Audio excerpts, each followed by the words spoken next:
नमस्कार, आप देख रहे हैं टैक्स मंत्रा ईटी नाउ स्वदेश पर। आज हम बात करेंगे नए इनकम टैक्स बिल 2025 की, जिसे सरकार ने एक बार फिर संसद में पेश किया और लोकसभा से वो पास हो चुका है।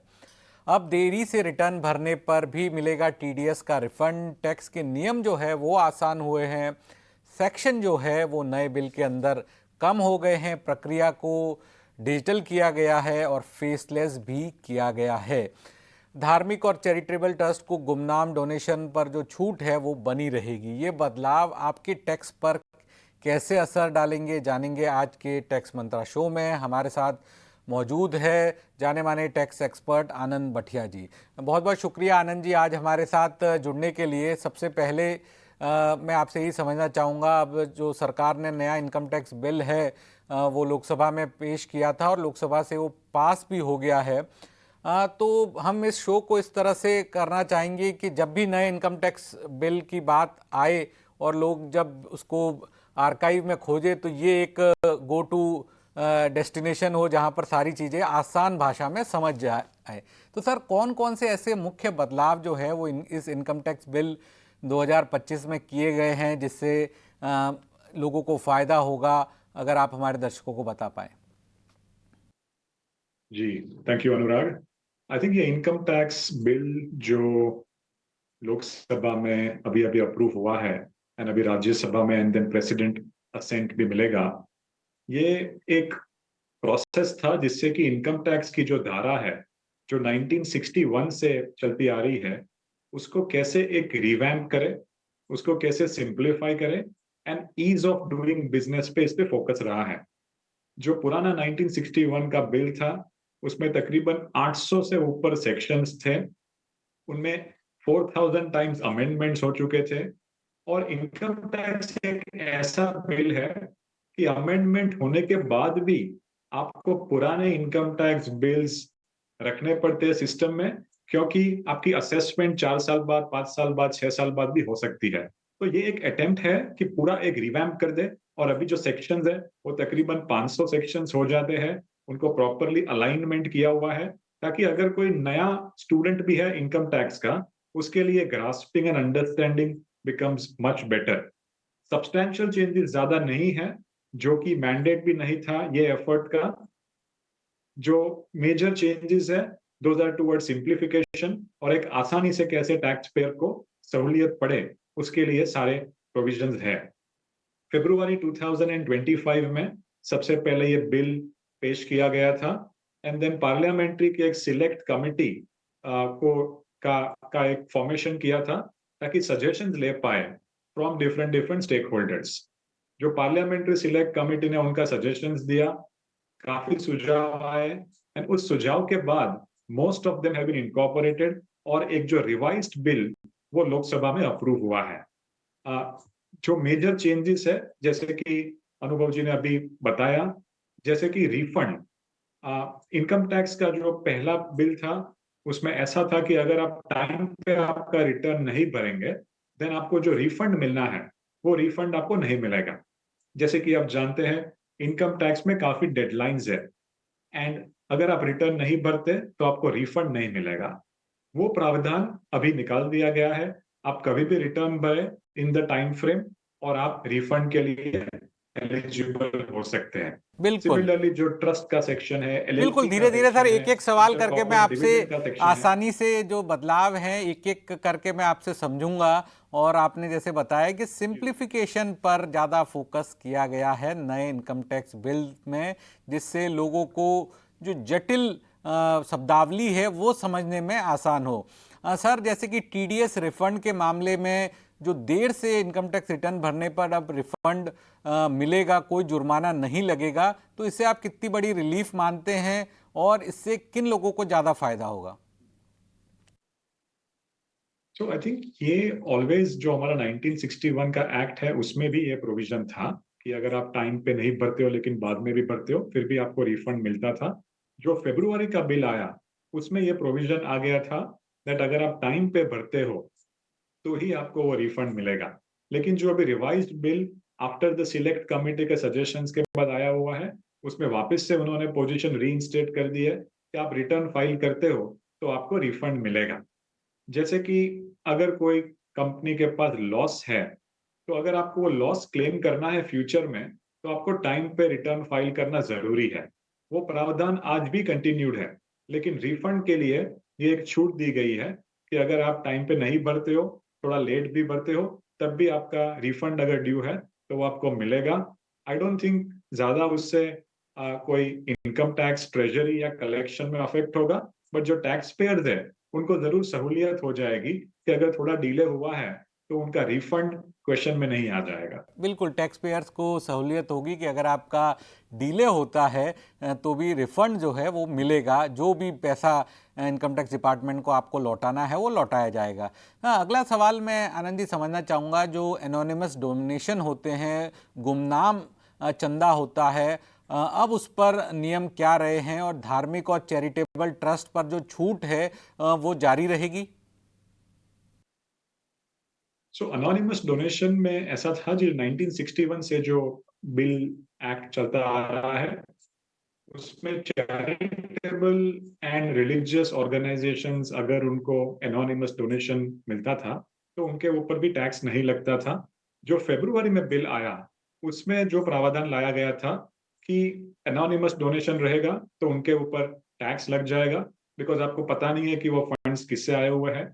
पार्लियामेंट्री की जो सिलेक्ट कमेटी थी, उन्होंने कहा कि नहीं, रिलीजियस एंड चैरिटेबल ऑर्गेनाइजेशंस को ये सहूलियत होनी चाहिए कि अनोनिमस डोनेशन भी वो ले सके। जो फाइनल बिल में हम सुन रहे हैं, द प्रोविजन इज दैट अगर वो सिर्फ रिलीजियस बॉडी है तो उनको अनोनिमस डोनेशन पे टैक्स नहीं लगेगा, लेकिन अगर वो चैरिटेबल एंड रिलीजियस है या ओनली चैरिटेबल है, देन उनको अभी भी एनोनिमस के ऊपर टैक्स लगने की शक्यता है। बट क्लियरली खाली अगर रिलीजियस बॉडी है, अगर आप कोई टेम्पल में जाते हो, कोई ट्रस्ट जो मंदिर चला रहे हो उसमें जा रहे हो एंड उसमें नाम के बगैर भी डोनेशन देते हो, तो वो रिलीजियस बॉडी को टैक्स नहीं लगेगा। वो एक क्लियरली ये सिलेक्ट कमेटी के सजेशंस के ऊपर इनकम टैक्स में बदलाव प्रपोज्ड है।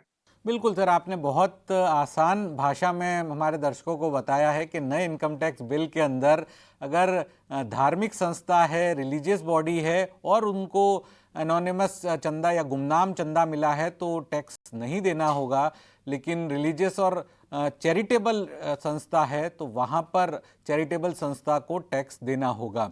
अगला सवाल सर मेरा है, गैर लाभकारी संस्थाएं जो एनपीओज हैं, उन पर रिसिप्ट की बजाय इनकम की जो अवधारणा क्यों वापस लाई गई है, इससे क्या फर्क पड़ेगा, इसका क्या असर होगा लंबी अवधि में? ये एक दो थोड़े से टेक्निकल कॉन्सेप्ट्स है। एक है रिसीप्ट और दूसरा है इनकम। अभी जो टैक्स लगना चाहिए वो इनकम पे लगना चाहिए, ना कि रिसीप्ट पे। रिसीप्ट मतलब जो पैसा मुझे मिला। जैसे कि मैं कोई चीज बेचता हूँ 1 लाख रुपए में, तो मेरी 1 लाख की रिसीप्ट हो गई, बट सामने मेरे पास खर्चे भी है और जो नेट बचता है उसे हम जनरली इनकम कहते हैं। रिसीप्ट में अगर मुझे कोई लोन मिला हुआ है, कोई किसी से गिफ्ट मिला हुआ है, तो भी वो रिसीप्ट हो सकता है, बट वो इनकम नहीं कहलाया जाएगा। जो एनपीओ का प्रोविजन था, उसमें ये जो वर्ड है रिसीप्ट और इनकम, उसमें एक कंट्रोवर्सी चली थी दैट उससे एनपीओस को जो रिसीप्ट के ऊपर टैक्स लगने की शक्यता थी, ना कि इनकम के ऊपर। तो सिलेक्ट कमेटी ने रेकमेंड किया था कि जो ओल्ड इनकम टैक्स 1961 में प्रोविजन है that it should be linked to income, आप वही रखी है, ना कि रिसीप्ट पे जाइए। And that has been accepted in this new bill which has been passed by the Lok Sabha. बिल्कुल सर, तो एक तरह से कह सकते हैं सर, जो पुराना बिल था उसकी चीज़ें वापस, नया बिल जो कि एक बिल फरवरी में आया उसे पेश करके फिर वापस लिया गया, फिर पेश किया गया, तो एक तरह से जो फरवरी में सरकार के द्वारा बिल पेश किया था उसकी बहुत सारी चीज़ें सरकार ने वापस बदल दी है, जो पुराना बिल था उसी की तर्ज पे। जी बिल्कुल, बिकॉज ये जो प्रोसेस है और स्टेटेड ऑब्जेक्टिव है कि हमें कोई सब्सटैंशियल चेंजेस नहीं करने हैं। This is simplification in form, not in substance. तो वो करने में अगर कोई इनएडवर्टेंट इश्यूज आ गए हैं, कोई वर्ड्स की हेराफेरी करने से कोई डिफरेंट इंटरप्रिटेशन आ रहा है, तो वही सारे सिलेक्ट कमेटी ने दिए थे।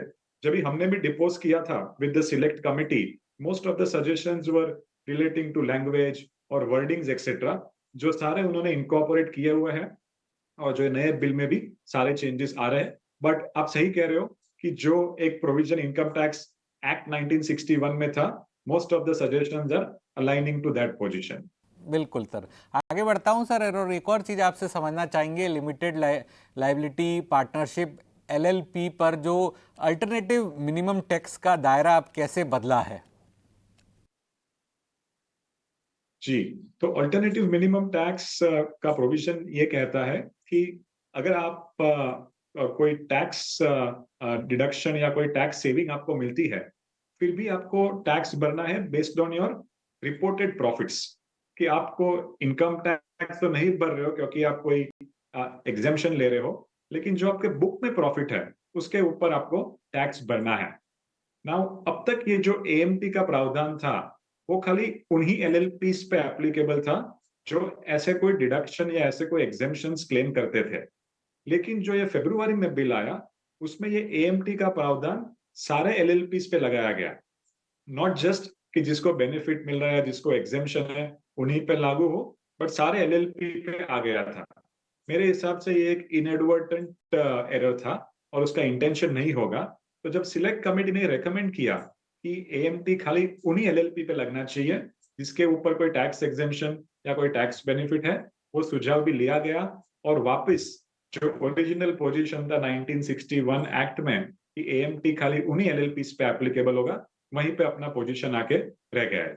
जिस तरह से आपने बताया है कि जो पूरा फोकस है वो सिंप्लीफिकेशन पे ज़्यादा रखा गया है, अंडरस्टैंडिंग बेटर करने में रखा गया है, तो कुल सेक्शंस और चैप्टर्स में कितना बदलाव हुआ है? कितने सेक्शन जो है वो कम कर दिए गए, पहले कितने थे और अब कितने रहेंगे? तो जिससे बहुत सारे जो आप जैसे चार्टर्ड अकाउंटेंट्स हैं, जो एक्सपर्ट्स हैं, उनका काम बहुत आसान हो जाएगा। तो पहले जो सेक्शंस थे वो तकरीबन 800 के आसपास थे, जो अभी रिड्यूस होके तकरीबन 500 में आ गए हैं।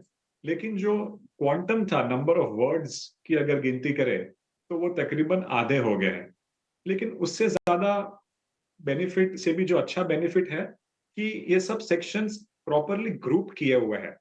जैसे कि जो आपने एनपीओ की बात की, तो एनपीओ के प्रावधान अलग अलग जगह पे बिखरे हुए थे इनकम टैक्स एक्ट में, वो सारों को एक जगह पे लाके कंबाइंड एंड कंसोलिडेट किया गया हुआ है। तो मुझे नहीं पता कि एग्जिस्टिंग चार्टर्ड अकाउंटेंट्स को कितना फायदा होगा, लेकिन जो नए स्टूडेंट्स ऑफ चार्टर्ड अकाउंटेंसी है उनको बिल्कुल फायदा होगा कि वो लोग एक प्रॉपर फॉर्मल वे में, स्ट्रक्चर्ड वे में पढ़ाई कर पाएंगे। हमारे लिए पहले सब कुछ अनलर्न करना है एंड फिर ये नया लर्न करना है, तो डबल वैमी है अनुराग जी। बिल्कुल, डबल वहमी की बात करी सर आपने। सर मैट और एएमटी को अभी बताया, लेकिन अब अलग अलग सेक्शन में जो इसे बांटा गया है, इसका जो क्या आपको लगता है टैक्स पेयर्स पे भी असर पड़ेगा? नहीं अनुराग जी, आई थिंक जो मैंने बात की कि एएमटी जो एलएलपी पे एप्लीकेबल है और बाकी सब असेसीज पे है, और मैट जो कंपनीज पे एप्लीकेबल है, तो जैसे कि सेग्रीगेशन हुआ है तो वो एएमटी के प्रोविजंस एलएलपी एंड बाकी असेसीज के साथ जुड़े हुए हैं, और जो मैट के प्रोविजंस है वो कंपनीज एक्ट और कॉर्पोरेट टैक्सेशन में जुड़े हुए हैं। इससे मुझे नहीं लगता है कि there is any adverse impact या कोई भी कोई एक गलत इम्पैक्ट होगा on the taxpayer. This is only a simplification, no major impact on the taxpayer. बिल्कुल सिंप्लीफिकेशन ही है, टैक्स पेयर्स पे कोई असर नहीं पड़ेगा। सर आपसे एक चीज़ ये भी समझना चाहता था कि बिजनेस के बाद जो प्रोफेशन सब जो वर्ड है वो जोड़ा गया है, जिसमें 50 करोड़ से ज़्यादा रिसिट वाले प्रोफेशनल्स के लिए कुछ असर पड़ेगा, तो इसके क्या मायने देखे जाए, इसको किस तरह से रीड किया जाए? तो एक जो गवर्नमेंट का एक बहुत अच्छा इनिशिएटिव रहा है over the last many years कि सब पेमेंट्स जो है वो बैंकिंग चैनल्स के थ्रू, डिजिटल चैनल्स के थ्रू हो, एंड जहां तक हो सके कैश एंड और अदर मीन्स से ट्रांजैक्शन कम हो।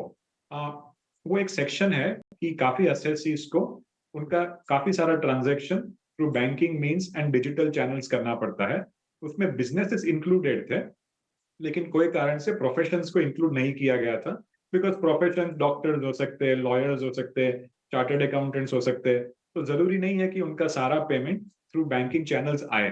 तो इसीलिए अगर कोई प्रोफेशन है जिसका 50 करोड़ से ऊपर की रिसीप्ट है, फिर उनके ऊपर ये प्रावधान लागू होगा जहां पे they will have to take their receipt by banking channels और by digital currency only, and cash का यूजेज उनको कम करना पड़ेगा।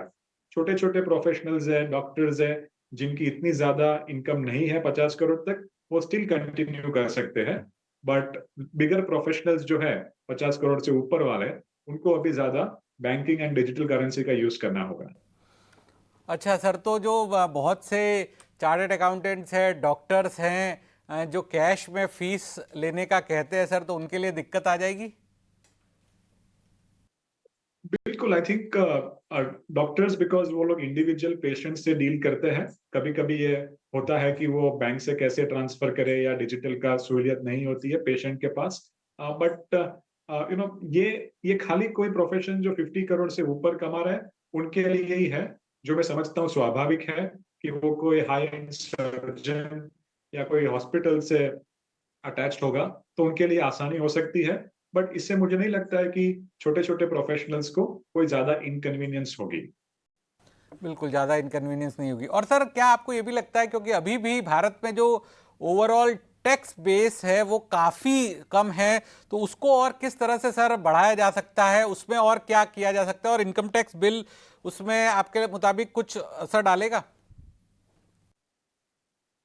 सो अनुराग जी, ये जो इनकम टैक्स बिल है, इसमें कोई भी सब्सटैंशियल चेंजेस नहीं किए गए हैं, ना ही उनका प्लान था। तो इससे कोई टैक्स बेस एनहांसमेंट की या रेवेन्यू कलेक्शन की उम्मीद नहीं रखनी चाहिए। दिस इज ओनली कि जैसे अपने को सिंपल कर पाए, आसान कर पाए, लिटिगेशन कम कर पाए और एम्बिग्यूटी कम कर पाए, वही उसके ऑब्जेक्टिव्स थे। There are lot of suggestions जो गवर्नमेंट काम कर रही है to enhance the tax base, that will come subsequently. But in this income tax bill, उसमें ऐसा कोई नहीं है जिससे आपका टैक्स बेस का एनहांसमेंट हो पाएगा। बिल्कुल सर। तो सर, आपके मुताबिक ऐसे और क्या सुझाव अगर आपको सरकार को देने हो जिससे ओवरऑल टैक्स बेस है वो बढ़ाया जा सके, तो आप देना चाहेंगे सरकार को, और आपने दिए भी होंगे, हमारे दर्शकों को बता सके तो? तो हमने काफी सजेशंस दिए थे at Bombay chartered accountant society, and जो पार्लियामेंट की सिलेक्ट कमिटी में भी जब भी हमें मौका मिला था। ये सिंप्लीफिकेशन के नजरिए से हमने एक सजेशन दिया था कि जो ईज ऑफ बिजनेस का एक फोकस है, उसमें एक कॉन्सेप्ट है ग्रुप टैक्सेशन का। आज वेस्टर्न इकोनॉमीज में देखा जाए, तो अगर आपकी एक कॉरपोरेट है, तो एक होल्डिंग कंपनी है एंड उसके नीचे 10 अलग अलग सब्सिडियरीज है। तो आप वेस्टर्न कंट्रीज में सारे 11 कंपनीज का एक ही इनकम टैक्स रिटर्न भर सकते हो एंड उनका एक ही असेसमेंट होगा। जबकि इंडिया में मुझे वो 10 कंपनियां एंड मेरी होल्डिंग कंपनी, सबके अलग अलग कंप्लायंसेस, सबके अलग अलग फाइलिंग्स, सबके अलग अलग कॉम्प्लिकेशंस करने पड़ेंगे। तो एक सुझाव जो हमने रखा था कि अगर इंडिया में भी ग्रुप टैक्सेशन का एक कॉन्सेप्ट लाया जाए, जिससे कि एक ईज ऑफ बिजनेस हो जाएगा, and even from a department perspective उनके लिए भी आसानी हो जाएगी कि वो सारी कंपनी का एक ही साथ कर रहे हैं। आज बड़ी बड़ी जो कंपनियां हैं, जैसे कि रिलायंस इंडस्ट्री या किसी भी और बड़ी कंपनी को देख ले, तो ऑन एन एवरेज उनके पास 50 या 60 सब्सिडियरीज होगी।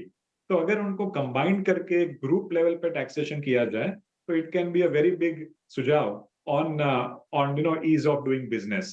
तो वो एक हमने कहा था from a simplification perspective, जो आई थिंक जितना हम समझते हैं ये बिल में तो नहीं है, लेकिन आगे जाके जरूर गवर्नमेंट कंसिडर कर सकती है।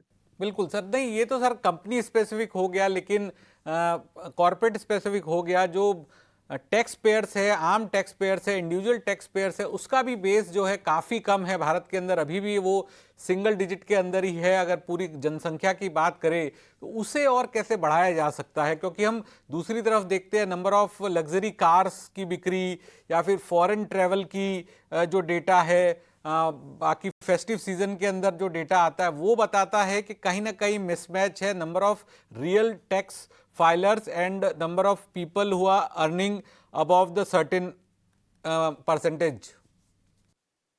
तो जो जो मुझे लगता है कि जब हम टैक्स बेस के एक्सपांशन की बात करते हैं, या हम कहते हैं कि इंडिया में लेस परसेंटेज ऑफ लोग टैक्स भरते हैं, हम खाली डायरेक्ट टैक्स के नजरिए से बात कर रहे हैं। लेकिन अगर आप इनडायरेक्ट टैक्स को भी, क्योंकि वो भी एक टैक्स है, उसको अगर आप जोड़ेंगे, तो आप मानेंगे कि तकरीबन हर एक इंडियन टैक्स भरता है, क्योंकि अगर आप जीएसटी एंड इनकम टैक्स दोनों को मिला के देखें, which is what the tax is, तो हर एक इंडियन टैक्स भर रहा है। आप छोटी से छोटी बिस्किट भी लेते हो या आप कुछ भी इंश्योरेंस भी लेते हो, तो भी आप जीएसटी कंट्रीब्यूट कर रहे हो to the government. Recent budget में भी 12.5 तक की लिमिट बढ़ा दी। Generally also I think government ये चाहती है कि इंडिविजुअल्स को इतनी टैक्स की परेशानी ना हो, जहां तक हो सके जीएसटी का कलेक्शन भी बॉयंट है। तो ये कहना सही नहीं है कि इंडिया में टैक्स बेस कम है। इंडिया में डायरेक्ट टैक्स का टैक्स बेस जरूर कम है, बट आई थिंक वो एक as a policy measure recent budget में भी अगर आप देखेंगे तो काफी सारे थ्रेशोल्ड बढ़ा दी गई है, ताकि इंडिविजुअल्स को आसानी रहे एंड टैक्स कलेक्शन जीएसटी के थ्रू वैसे वो इंडिविजुअल्स भी कंट्रीब्यूट कर रहे हैं। बिल्कुल सर, आखिरी सवाल होगा मेरा आपसे, क्योंकि रिटर्न फाइलिंग का सीजन चल रहा है। अब ITR 1 से लेके ITR 4 तक सारा प्रोसेस शुरू हो चुका है। तो अभी तक का क्या आपका एक्सपीरियंस है? आप तो पूरी फर्टिलिटी से बात करते होंगे, तो ओवरऑल प्रक्रिया कैसे चल रही है? आप सरकार को कुछ सुझाव देना चाहेंगे या कुछ और बेटरमेंट अभी की रिटर्न फाइलिंग में किया जा सकता है? तो रिटर्न्स के जो फॉर्म है वो रिसेंटली आए हुए हैं, बाकी भी आ रहे हैं। एंड इस बार बिकॉज काफी कुछ टेक्नोलॉजी चेंजेस किए हुए हैं इन द सिस्टम, ज्यादा टाइम भी दिया गया है फॉर असेसीज की वो की टैक्स एंड उनका रिटर्न का भरे। एंड अब तक का जो एक्सपीरियंस हमारा रहा है is that the system is working smoothly. लेकिन थोड़ा सा जो लास्ट मोमेंट पे प्रेशर आता है, तभी सिस्टम की रियल स्ट्रेंथ मालूम होती है। जो पिछले 4-5 साल से एक टेक्नोलॉजी इनिशिएटिव रही है, जैसे कि AIS या automated income tax return filing, उससे ये होता है कि काफी कुछ डेटा प्री फिल्ड फॉर्म में आपको मिलता है एंड देन आपको काफी कुछ आसानी हो जाती है in terms of filing your income tax return. और जो ये नया टेक्नोलॉजी फ्रेमवर्क जिसकी वजह से जो ये इनकम टैक्स रिटर्न में थोड़ा डिले भी हुआ है, वो और उसको एनहांस कर रहा है। तो as chartered accountants we are only supporting कि ये जो टेक्नोलॉजी इनिशिएटिव्स है वो हमारा काम आसान कर रही है, ताकि हर एक देशवासी उसका टैक्स का भुगतान और रिटर्न की फाइलिंग कर पाए। बिल्कुल सर, और आप मान रहे हैं कि लास्ट मोमेंट तक नहीं रुकना है, तो आपके जो भी क्लाइंट्स वगैरह थे सर, उनके द्वारा प्रक्रिया शुरू कर दी गई है या फिर ज़्यादातर क्लाइंट हर बार की तरह देखते हैं कि लास्ट मोमेंट तक ही रुके रहेंगे? आई थिंक वो एक ह्यूमन नेचर है, एक स्वभाव है कि यस यस। एक डेडलाइन आती है तो सारे जन तब तक वेट करते हैं एंड देन लास्ट मोमेंट पे आते हैं। बट हमारे तरफ से, हमारे इंस्टीट्यूट की तरफ से, BCS की तरफ से ये एफर्ट जरूर रहता है कि हम लोगों को पुश करें कि अर्ली करें, टाइमली करें, ताकि लास्ट मोमेंट का रश अवॉइड हो। बट मैं बहुत ही सरप्राइज हो जाऊंगा अगर लास्ट मोमेंट पे लोग ना आए या भीड़ ना हो।